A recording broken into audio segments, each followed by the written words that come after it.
আসসালামু আলাইকুম প্রিয় দর্শক, আজকে আমি যে আলোচনাটা করব এটা মূলত তারেক রহমানকে নিয়ে। তারেক রহমানের বিএনপির উনি ভারপ্রাপ্ত চেয়ারপারসন। গত 15 বছরের বেশি সময় ধরে উনি আমাদের দেশে নেই, ইংল্যান্ডে অবস্থান করছেন, লন্ডনে আছেন। ওখানে থেকে উনি বিএনপিকে দল হিসেবে ঐক্যবদ্ধ রেখেছেন এবং পরিচালনা করছেন। ওনার সম্পর্কে আরেকটা তথ্য হলো, শেখ হাসিনা চলে যাওয়ার পর এর মধ্যে প্রায় 1 বছর 3 মাস হয়ে গেছে, কিন্তু এখনও উনি দেশে আসেননি। ওখান থেকে উনি নিয়মিত সোশ্যাল মিডিয়া এবং ইলেকট্রনিক মিডিয়ায় বিভিন্ন সময় বক্তব্য দিয়ে থাকেন এবং সেই বক্তব্য একদম গ্রামে গঞ্জে প্রত্যন্ত অঞ্চলে পর্যন্ত চলে যায়। উনি একদম প্রত্যন্ত অঞ্চলে তৃণমূল পর্যায়ের অনেক সভাতেও উনি অনলাইনে যুক্ত হন এবং মানুষের সঙ্গে কথা বলেন। এটা একটা নতুন ধারা রাজনীতি আমাদের দেশে বলা যায় ওনার মাধ্যমে চলছে। এটা নিয়ে প্রশংসা আছে, সমালোচনা আছে। আমি নিজেও বহুবার ওনার সমালোচনা করেছি। আজকে আমি যে কথাটা বলবো এটা আরেকটা কথা ধারাবাহিকতা। আমি এর আগেও কয়েকদিন আগে একটা বিষয় নিয়ে আমি কথা বলেছি। সেটা হলো যে এই যে গণভোট, এই সমস্ত রাজনৈতিক যে সমস্ত এজেন্ডা বিভিন্ন রাজনৈতিক দলের, তার বিপরীতে উনি বলেছেন যে কৃষকরা যে আলুর দাম পাচ্ছে না, এই বিষয়টা কিন্তু উনি তুলে এনেছিলেন ওনার একটা বক্তব্যে। সেটা নিয়ে অনেকে অনেক রকম ট্রল করেছে, বাট আমি এটাকে প্রশংসা করেছি। আমি মনে করি একটা পলিটিক্যাল লিডারের বক্তব্য এরকম গণমুখী হওয়া উচিত। আজকে আমি যে প্রসঙ্গটা নিয়ে কথা বলবো এটা হচ্ছে, উনি ওনার ভেরিফাইড ফেসবুক পেজে এখন থেকে প্রায় 22-23 ঘন্টা আগে একটা পোস্ট দিয়েছেন এবং এই পোস্টটা উনি ইংরেজিতে লিখেছেন। ওনার পোস্ট সাধারণত আমি যতগুলি দেখি প্রায়গুলি বাংলায় পাই, ইংরেজিতেও পাই, বাট এটা উনি ইংরেজিতে লিখেছেন এবং বেশ বড় একটা পোস্ট। আমি হিসেব করে দেখলাম প্রায় 721 শব্দের এই পোস্টটা। 721 শব্দে সাধারণত একটা আপনার দৈনিক পত্রিকার পোস্ট এডিটোরিয়াল 721 শব্দের মধ্যে হয়ে যায়। সেই হিসেবে বলতে গেলে উনি একটা পোস্ট এডিটোরিয়াল লিখেছেন এবং লেখাটা অত্যন্ত ঝরঝরে। আমি নিজে পুরোটাই পড়েছি এবং উনি অত্যন্ত সুন্দরভাবে দুটো ইস্যুকে তুলে এনেছেন। এই দুটো ইস্যু হলো একটা হলো বিভিন্ন বন্দরগুলিকে বিদেশিদের কাছে লিজ দিয়ে দেওয়া, আরেকটা হলো এলডিসি থেকে উচ্চতর পর্যায়ে উত্তরণের জন্য সরকার যে সিদ্ধান্ত নিয়েছে সেটা নিয়ে। এবং এই দুই ক্ষেত্রেই সরকারের সিদ্ধান্তের উনি বিরোধিতা করেছেন। সরকারের সিদ্ধান্তটা হলো, সরকারের সিদ্ধান্তগুলো আমি বলি, যেমন ওনারা অলরেডি 2টা পোর্ট তড়িঘড়ি করে 2টা বিদেশি প্রতিষ্ঠানের কাছে দিয়েছেন। কি শর্তে দিয়েছেন, কি এখানে আমাদের কি লাভ, আমাদের কি ক্ষতি, আমাদের কি ঝুঁকি, এগুলো নিয়ে কোনো রকম কেউ জানে না। এবং আশিক চৌধুরী সাহেব বিরাট, যিনি চেয়ারম্যান, উনি বলেছেন এগুলো নাকি নন ডিসক্লোজার এগ্রিমেন্ট। আমার পোর্ট আরেকজনকে বিদেশি কোম্পানিকে আপনি দিবেন, সেটাতে আমরা কি পাবো, লাভজনক হবে না লস হবে, এটা জানার অধিকার আমাদের জনগণের নাই। উনি করবেন, ওনার সে এখতিয়ার আছে। এটা কি স্বৈরাচারী এখতিয়ার নাকি প্রশাসনিক এখতিয়ার নাকি গণতান্ত্রিক এখতিয়ার, এটাও প্রশ্ন আমরা করতে পারবো না। উনি দিবেন। উনি আবার এই দেশের নাগরিকও না, কিন্তু উনি দ্বৈত নাগরিক। উনি অর্ধেক এই দেশের নাগরিক আর অর্ধেক হলো যুক্তরাজ্যের নাগরিক। উনি এই কাজ শেষ করার পরে যখন সরকারের পতন হবে অথবা চলে যাবেন, তখন কিন্তু নিশ্চিতভাবে আপনি 100% গ্যারান্টি লিখে রাখতে পারেন উনি আবার যুক্তরাজ্যে ফিরে যাবেন। এখন আসছেন ফপর দালালি বলে, ফাপড় দালালি না, ফপর দালালি একটা শব্দ আছে, ওটা করতে আসছেন নাকি, আমাদেরকে জ্ঞান দিয়ে যাচ্ছেন, আমাদের জিনিসপত্র লিজ দিয়ে যাচ্ছেন। যাই হোক, চট্টগ্রামের নিউ মেরিন পোর্ট, এটাও লিজ দেওয়ার জন্য সব কিছু ঠিকঠাক। এর মধ্যে আদালতে একটা মামলা হয়েছে, রিট হয়েছে এটা নিয়ে। সেই রিটের রায়ও আমরা আগামী সপ্তাহে পেয়ে যাবো হয়তোবা, আর কয়েকদিনের মধ্যে, মানে ডিসেম্বরের 1st উইকে আমরা আদালত থেকে এটা রিটের রায় পাবো, কি পাবো না পাবো। এই সময় এই 2টা ঘটনা নিয়ে তারেক রহমান সাহেবের অনেক বড় একটা স্ট্যাটাস আমি দেখতে পেলাম।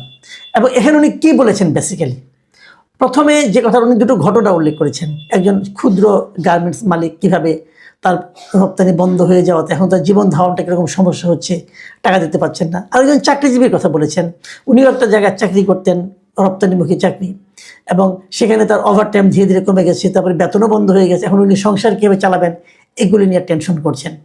এই যে ঘটনাগুলো উনি বলেছেন, এটাকে উনি ব্যাখ্যা করেছেন যে এলডিসি থেকে কীভাবে উত্তরণ হওয়া যায়।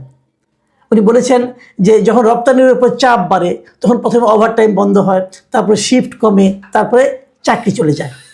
এগুলো কোনো খবরের শিরোনাম হয় না, এগুলো সাধারণ ঘরের নীরব সংকট। কিন্তু এরপরে যে উনি যে কথাটা বলেছেন, দ্যাট ইজ মোস্ট ইম্পর্টেন্ট কথা। আমি ইংরেজিটা কিন্তু আপনাদের বাংলা করে আপনাদের পড়ে শোনাচ্ছি। মানে পরেরটাই হলো সবচেয়ে গুরুত্বপূর্ণ, সেটা হলো যে তারা কখনো এই সিদ্ধান্তে ভোট দেয়নি,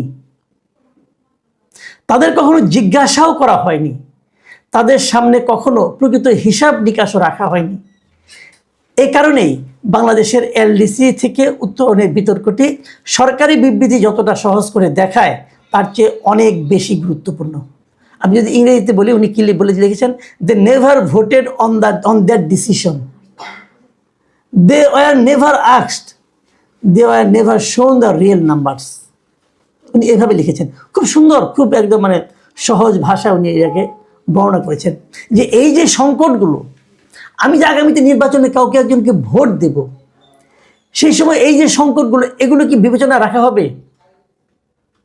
যারা এই সংকটে পড়েছে তারা কি জানতে পারবে এই ভোট দিলে সেই সংকট থেকে কতটুকু বাঁচবে? অথবা সরকার যখন বলছে যে আমরা আগামীতে এলডিসি থেকে উত্তরণ ঘটাবো আমরা, তখন তারা কি এটা ঘটলে যাদের সমস্যা হবে কিংবা হবে না তাদেরকে জিজ্ঞাসা করে? তো বেসিক পয়েন্ট হলো এটা। আপনারা জানতে চান, অনেকে, আমি যে আলাপ করছি আমি শিওর অনেকে জানেন না আসলে এলডিসি জিনিসটা কি। এলডিসি যদি আমি অ্যাব্রিভিয়েশন করি, এটা লিস্ট ডেভেলপমেন্ট কান্ট্রি, মানে স্বল্প উন্নত দেশ, এটা হলো এলডিসি। তো স্বল্প উন্নত দেশ থেকে আমাদেরকে উত্তরণের জন্য, উপরের স্তরে যাওয়ার জন্য একটা প্রস্তাব আছে। এটা আগে সরকার এটা নিয়ে অগ্রসর করেছিল। আমরা আগে ছিলাম অনুন্নত দেশ, সেখান থেকে স্বল্প উন্নত দেশ, সেখান থেকে উন্নত দেশ হবো আমরা। এটা এরপরের স্টেপটা বলা হয় এলডিসি গ্র্যাজুয়েট। আমরা এলডিসি গ্র্যাজুয়েটের দিকে যাচ্ছি আর কি। তো জাতিসংঘের একটা প্রস্তাব হলো যে আগামী বছর 2026 সালের নভেম্বর মাসে আমরা এলডিসি থেকে এলডিসি গ্র্যাজুয়েট হয়ে যাব। তারেক রহমান এই ব্যাপারে বলেছেন এই কারণে যে এই সরকার সিদ্ধান্ত নিয়েছে, হ্যাঁ আমরা তাই করব। তারা এই সিদ্ধান্তের কথা জাতিসংঘকে জানিয়ে দিয়েছে। এখন প্রশ্ন হলো যে এতে সমস্যাটা কোথায়? কেন তারেক রহমান আপত্তিটা করলেন?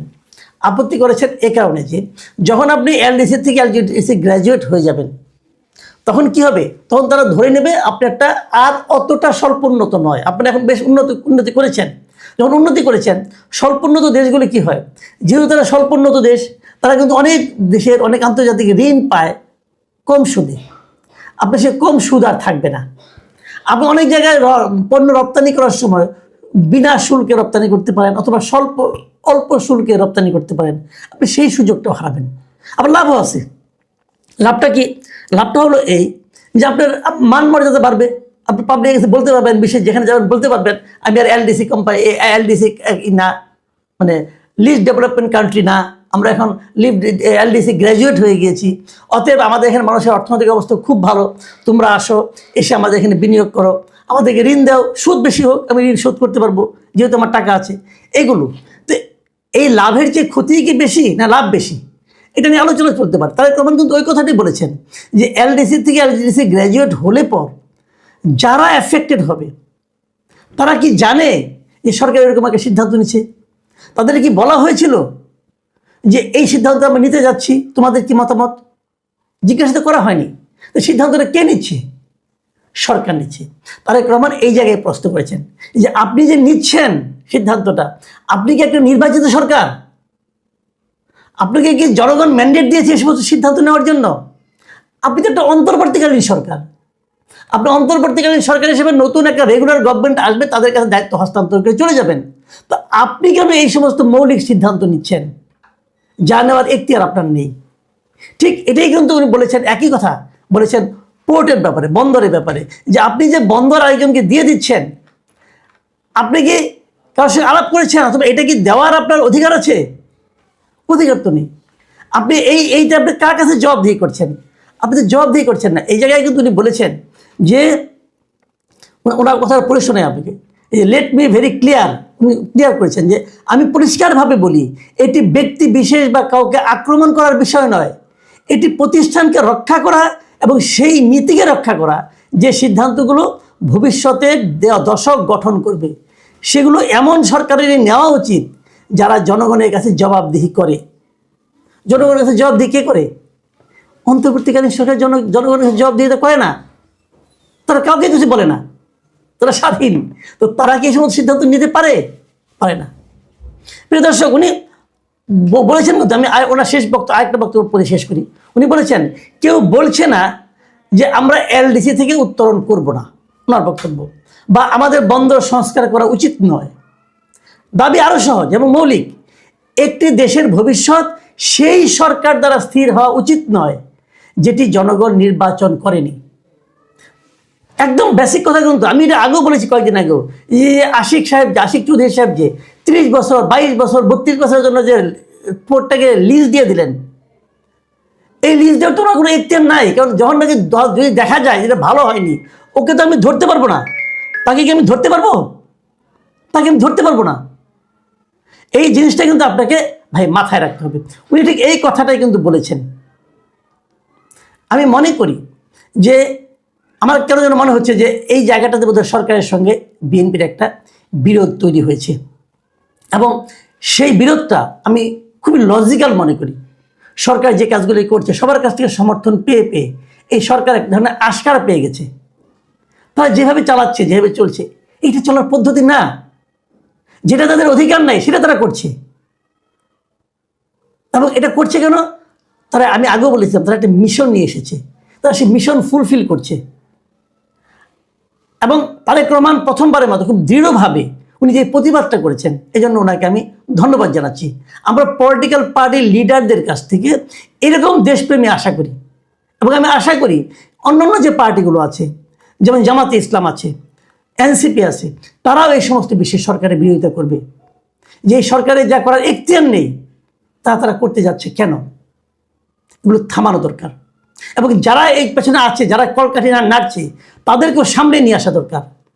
আপনি অজুহাত দিবেন যে G2G এর চুক্তি ডিসক্লোজ করা যাবে না, এই সমস্ত ফালতু কথা বলে কোনো লাভ নেই রে ভাই।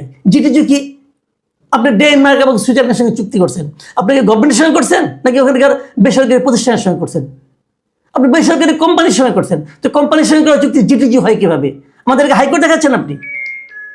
হাইকোর্ট দেখাবেন না ভাই, প্লিজ। এগুলি ঠিক না।